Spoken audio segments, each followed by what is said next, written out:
Now, seeing this video triggered every single reason I don't like Steve Kerr going back to 2019. Every single last reason why I don't like this dude and think he should have got fired a long time ago. See, he apologized after the game, whatever. He just wanted the opportunity to take his frustration out on somebody, so he took it out on his rookie, and it wasn't even his fault. We're going to dive into everything going back to 2019. I'm tired of being humble. I'm tired of letting people think they got a chance. This is my show. This is my camera. I run it. Oh! Now, right out of the gate, we got to talk about the situation with Draymond and Kevin Durant and the situation that occurred versus the LA Clippers in that late game situation. Just for my own personal sanity, how much did our argument against the Clippers drive you to ultimately lead the Warriors? It wasn't the argument, it was the way that everybody, Steve Kerr act like it didn't happen, Bob Myers and tried to just discipline you and think that that would put the mask over everything. I really felt like that was such a big situation for us as a group. The first time we went through something like that, we had to get that shit all out. I remember watching The Last Dance, and when Scotty didn't go into the game, the whole team in the locker room said, Scotty, that was fucked up that you did that. We needed that. We just needed to throw all of that shit out on the table and say, yo, Dre, okay, like that was fucked up that we even had to go through that. Let's just wipe our hands with that and go finish the task. Now, I look at KD tearing his Achilles the same way I look at Derrick Rose tearing his ACL. Neither one of them should have been in the situation that they found themselves in if the coach would have just did his job. See, when you look at Kevin Durant tearing his Achilles, everybody knew it was a high chance that that could happen because he had a calf strain, a calf injury. And it was the only thing that kept him off the basketball court. And you're talking about thrusting him into the NBA Finals against Kawhi Leonard. That was not going to go the way that everybody thought it was. Check out the video. Down the other end, and Durant grabbing that right leg. It's the right calf that put him out. His teammates going over to check on him.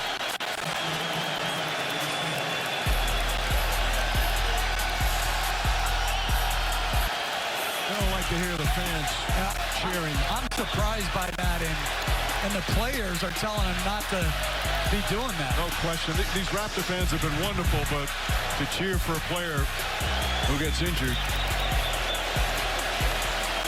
And credit Serge Ibaka. There's the play right away. He knew it.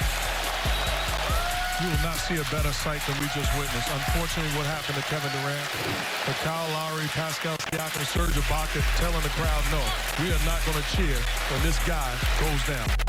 After every single situation that I just explained to you plays out, we have a situation in the aftermath of Kevin Durant leaving. Now, you look at this, you say, no Steph, he only plays 5 games. Klay Thompson, ACL. Andrew Wiggins only plays 12 games. The team goes 15-50. Now, this is me nitpicking probably, but they consider Steve Kerr to be one of the greatest coaches of all time. I saw LeBron James leave Miami, Chris Bosh nearly dying, and they almost made the playoffs that season. The following season, Miami was a 3rd seed. Same situation played out. So, hey, that's a lot to be missing. I'm going to let it slide, right? Because again, I said I'm nitpicking. This right here is not me nitpicking. There was an opportunity for him to draft Anthony Edwards 1st overall. The Minnesota Timberwolves were the ones who held the first pick of the draft that year, and they ended up selecting Edwards. As per NBA insider Brian Windhorst, though, the Wolves repeatedly tried to swap picks with the Warriors, but they were not interested. This is what Anthony Edwards had to say about the ordeal.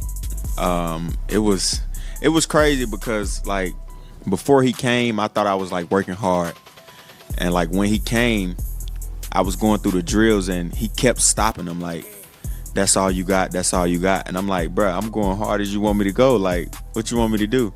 I'm sweating crazy. He like, man, you got to see Steph and KD and Klay work out. And we went to dinner that night, and they still was continuously telling me, like, you didn't work hard enough. Like, if we had the #1 pick, we wouldn't take you. Now, yeah, you miss out on Anthony Edwards, But you missing out on the rest of this is a problem because you pick James Wiseman at number 2. You miss LaMelo Ball, Devin Vassell, Tyrese Halliburton, Tyrese Maxey, Peyton Pritchard, and Desmond Bane. You miss out on all of that. You miss the opportunity to ensure that, hey, Steph doesn't have to carry the weight like we have him carrying right now. Well into the future, we can have LaMelo Ball take pressure off. Tyrese Maxey, look what he doing in Philly. Peyton Pritchard, look what he was doing next to Jaylen Brown with Jason Tatum out. Desmond Bane, Tyrese Halliburton just got his team to the NBA Finals last year. And you pass up on all that. Okay, and guess what? As it was said in the video, that was Steve Kerr's decision. And lastly, we have Jonathan Kuminga. You draft him, things look like they're on the upside. We will address that later. So that happens in 2021. You draft Kuminga, then Steph Curry drags y'all to the NBA Finals kicking and screaming. So you bought yourself some time in that situation. But the next thing we got to talk about, the Jordan Poole situation with Draymond Green. And I get it, okay? What does this have to do with Steve Kerr? This is what it has to do with Steve Kerr. There was reports that since they won the championship and Jordan Poole got his money, he was acting and moving different. He was talking crazy, talking out of his side of his neck, and it never got addressed. It was never addressed until this happened. So when that situation happened, I'm like, all right, cool, we move on. And then when we couldn't, I was like, huh? And for a while, it made me think like, man, this dude nothing like me. Like, because when those things happen, you just move on. But it taught me so much because it taught me, you're right, he may not be like you. He ain't from where you from. The things you went through, the way you had to come up, he may not have came up like that. So for that 5 seconds, I forgot where I was at. Now, in the aftermath of that, the dude that got punched in the mouth is the one that you traded away, even though this is the second crash out against a teammate, I'll say, from Draymond Green. And a number of situations that occurred over the years that you didn't take care of, you didn't resolve, you let slide. Now, let's say he was a babysitter, right? And you let Steve Kerr watch your kids. And all of these situations unfolded. You blaming the kids or you blaming the babysitter? In my eyes, the babysitter got to go. You got to fire the babysitter in that situation. But there's more, because this is what Jason Tatum had to say about the Olympics when Steve Kerr said, I could not find minutes for a first-team All-NBA player on my Team USA roster. Couldn't find the minutes. This is what Jason Tatum said in response to that. 2021, we was in Tokyo, and my experience was totally different. Like, you know, I was the second leading scorer behind KD, and we beat France. We ended up winning a gold medal. So, you know, this year in 2024, I was first team All-NBA, came off a championship. I was on the cover of 2K. Like, I was as high as, like, I was on top of the world. I just signed the largest contract in NBA history. You know, being first team All-NBA was, I mean, it's me and 4 other guys in the world. And at that time, the 4 other guys was all European. So it was like I was the only American. And then you get to the Olympics and it's like, I didn't play in 2 of the games.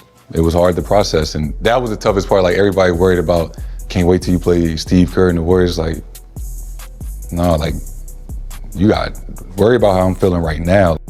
Now, the reason I bring up Jason Tatum is because that directly correlates to the Jonathan Kuminga fiasco. The reason it connects is because you're saying that I couldn't find minutes for an All-NBA player.